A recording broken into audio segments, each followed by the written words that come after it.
Well, hello there. I'm Brandon Wentz. I am one of the co-hosts of Journey Indiana, and right here, I've got your questions. So let's get down to it. What is your favorite thing you've done on camera for the show? You know, I don't want to answer this question too quickly because I might offend some people who have had me do some things at their locations. Because I've done a lot of really interesting things, but hands down, my favorite thing has to be driving the tank. Because what you all saw on the show was me driving a straightaway and then driving some circles, and that was the end. Your chariot awaits. Yeah! But the experience for me was much different. As soon as he discovered that I could put that together, that I understood how to drive that tank, I drove that tank everywhere. You would think like, oh, I'll get out of the tank, he'll drive it to the next location. I'll get out of the tank, he'll drive it to the next location. As soon as he realized I knew how to drive the tank, knew how to properly give it gas, he went, okay, you drive. And every time I was like, are you sure? He's like, yeah, go ahead. And so I actually spent the day driving that tank, and that was awesome. What's your favorite thing about working on Journey Indiana? It's probably the people that we meet. There is not a single location that we have gone to where there isn't a person present who loves the thing that they're sharing with us. They love that thing. They have dedicated so much of their life to understanding it and to wanting to share it with other people.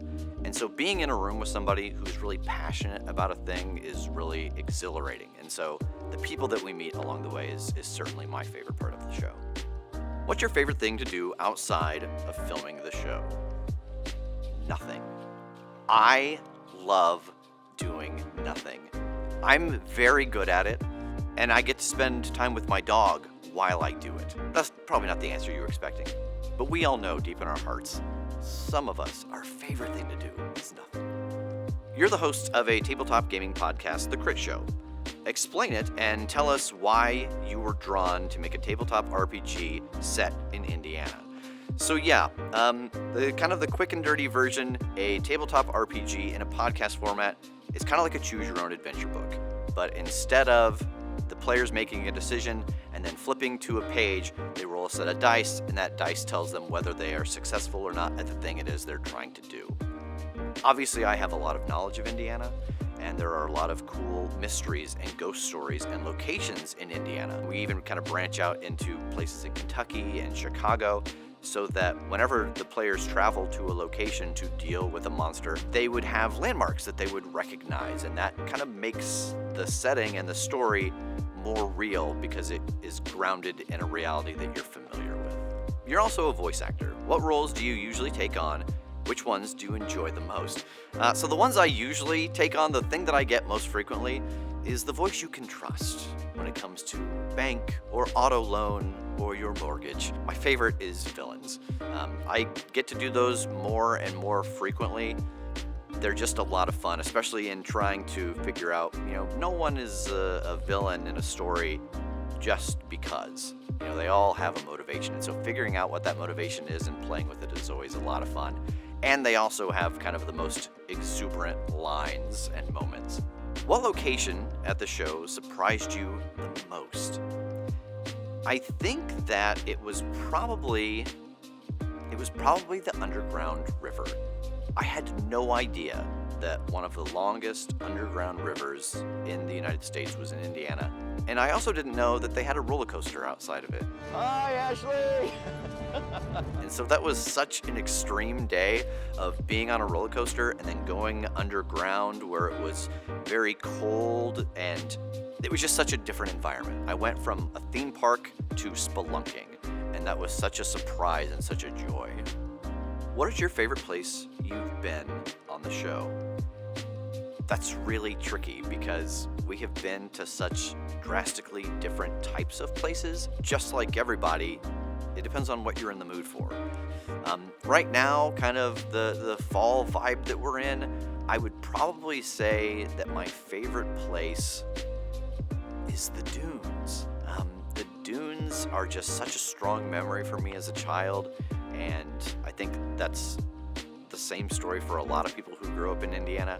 So going back to the dunes after so many years away was probably one of my favorite things. How long are your filming days? What do they usually look like on your end? That's a great question. So Typically, we record the show starting at 2 p.m., and that is for myself, Ashley, Peyton, any other co-hosts that we might have. That's what time we start filming the wrap. And the wrap is that in-between section that you see surrounding each of the pieces. So the first thing I have to consider is how far away is that wrap shoot? Sometimes it could be 20 minutes, sometimes it could be upwards of 3.5 hours. So I will get up that morning and I will go upstairs to my office and I will look at the script for that day.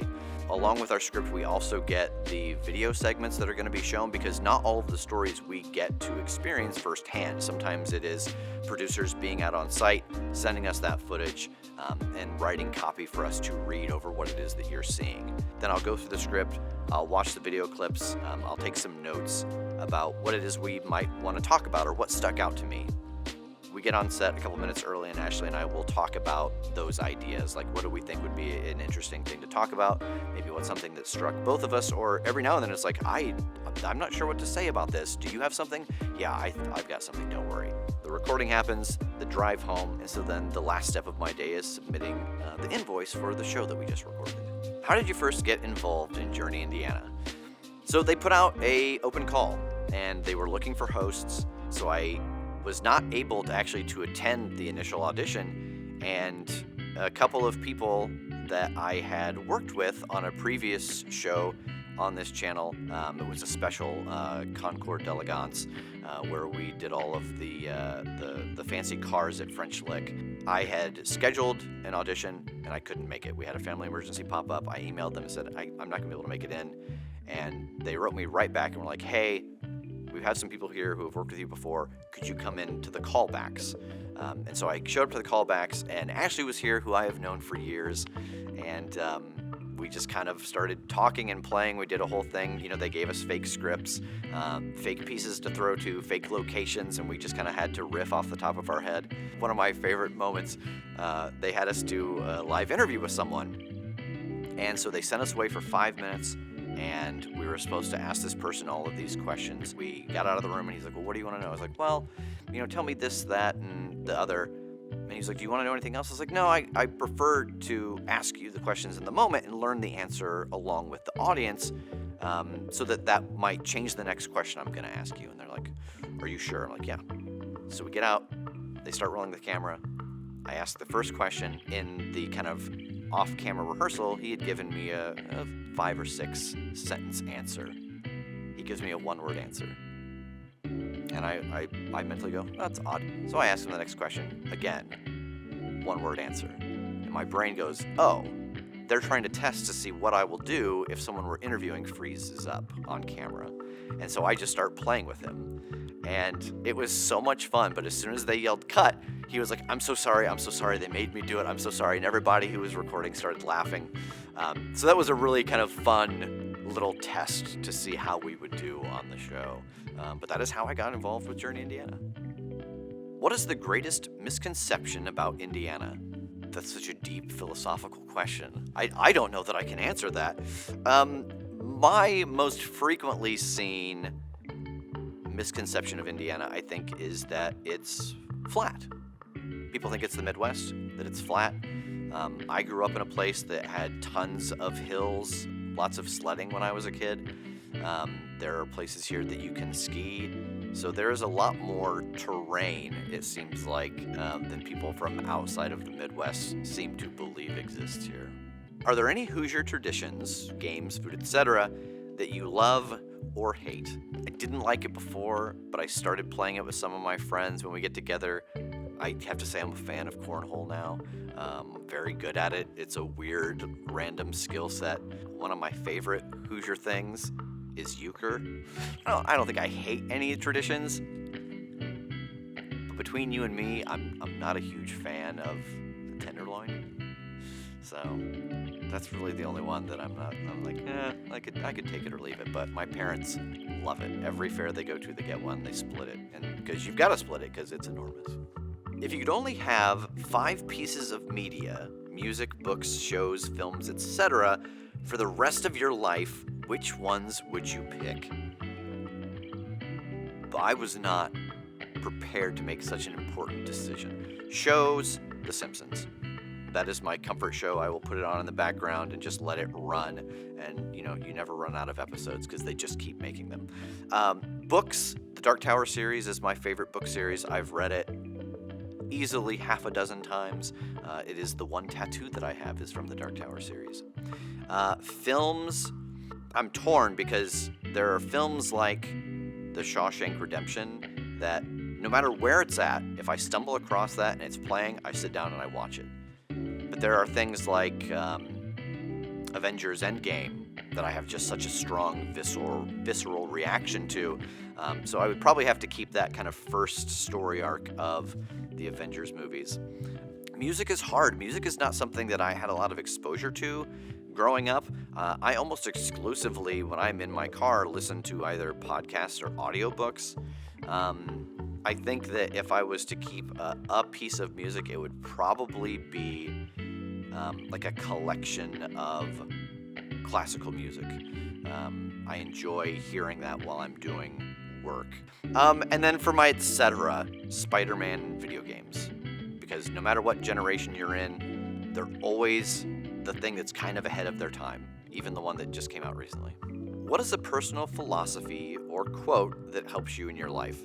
The one that comes instantly to mind is one that I heard a long time ago, and I just heard it again. And it's actually a Stephen King quote, and it's, "I was born to entertain people, and I can't play an instrument, and I can't sing, so I do this." So that is the end of these questions. Thank you so much for joining me on this. Some of these questions I was not expecting. Very good job. If you have other questions, please add them in the comments below, and we'll get to them next time we get a little collection of them.